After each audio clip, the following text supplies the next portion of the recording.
How does divorce affect your estate plan? Well, if you were a married person and had an estate plan, the divorce itself upends your plan. So you need to figure something out. You need to change things, and you need to see what, if anything, is no longer acceptable. What do I mean by that? Well, let's go with a simple will. If you had a simple will, and you were a married person, it is likely that your will said, if I pass away, everything I own goes to my spouse. And if my spouse predeceases me, then the following happens.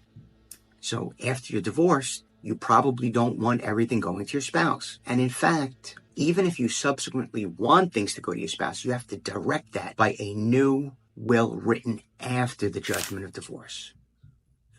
I'll back into that story in a second. In your divorce, ultimately, once there's a judgment, there's probably going to be a stipulation that says something along the lines of, for any estate plan, let's take the position that my spouse has predeceased me. So you're probably covered for a will. I wouldn't chance it, because it'll probably get caught in the surrogate's court, and they'll say, hey, show us a marriage certificate or a divorce decree or something. And, whoever or the true beneficiaries can probably prevent the next spouse from inheriting. However, that might be for a will, but your beneficiary designations, your life insurance policy, your bank accounts, if you have beneficiary designations, payable on death, in trust for, transfer on death, joint, all of those things will still take place. So after the divorce, you need to revisit your estate plan and then the things that you own. I have a bank account. Let me look at it. Who do I want to be the beneficiary now? I have a life insurance policy. Who do I want to be the beneficiary? I have stocks and bonds, right? And take this calculated look.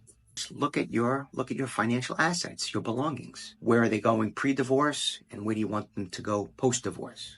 Now, I have been contacted by people that divorced 15, 20 years before, and they want their ex-spouse, right, their former wife or husband, to be their executor, to be maybe even a beneficiary. And the reason for that is because they have children in common, and after the pain of the divorce, they've come full circle and become friends again. So you have to reference that they had been a married couple, maybe divorced, not maybe reference that they were married, that they had been divorced, and specifically date things so that there's a full explanation. People just don't think it was a will where the surrogate's court will identify it and say, hey, that person was your ex-spouse. They shouldn't be your executor. They'll give some aggravation to the petitioning attorney. So that's how we handle it. Post-divorce, take a look at your asset classes, where they are, and how you want them to go.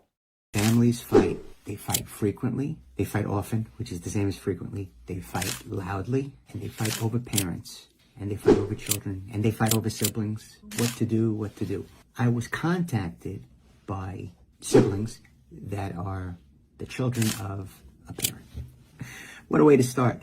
I was contacted by adult children of a parent that has dementia. Let's use that as the condition, but some kind of significant cognitive impairment. And the specific issue is that another family member has a power of attorney for this adult person with cognitive impairment. And the person that is the agent of the power of attorney is preventing the children of the person from visiting. Now, I've seen this many times. Does in fact the power of attorney allow a person to deny access and visitation of their children? Well, I'd have to look at that specific power of attorney to see if that was an enumerated power. A power of attorney is a document that confers the ability and authorization of one adult person to take tasks on behalf of another. So there are a series of enumerated powers. Things such as deal with IRS, deal with banking, deal with real property, deal with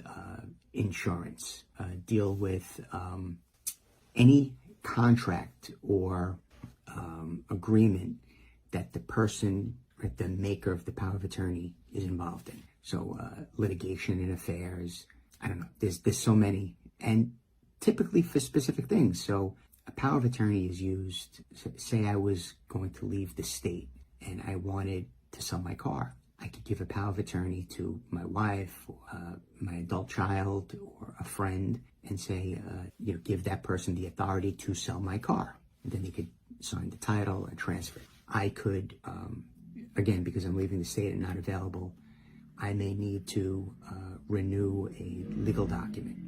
I might give the person that authority, or I want them to do some banking for me, or I want for them to deal with State Farm or Geico or John Hancock or some insurance company, or I want them to, I don't know, take some other step on my behalf. Now, I gave the scenario that I was leaving the state, but if I gave a power, and that was because it was for a specific task, if I gave someone a durable power of attorney, and in the event that I had an incapacity, well, that durable power of attorney would outlast my incapacity. Now, in this example, this instance, I don't think that power of attorney would have given this other family member the ability to keep away the two persons that contacted me. I just don't think so. It's possible. It's unlikely. It's not probable. But what can we do? Well, we want to start with an approach. Contact that person.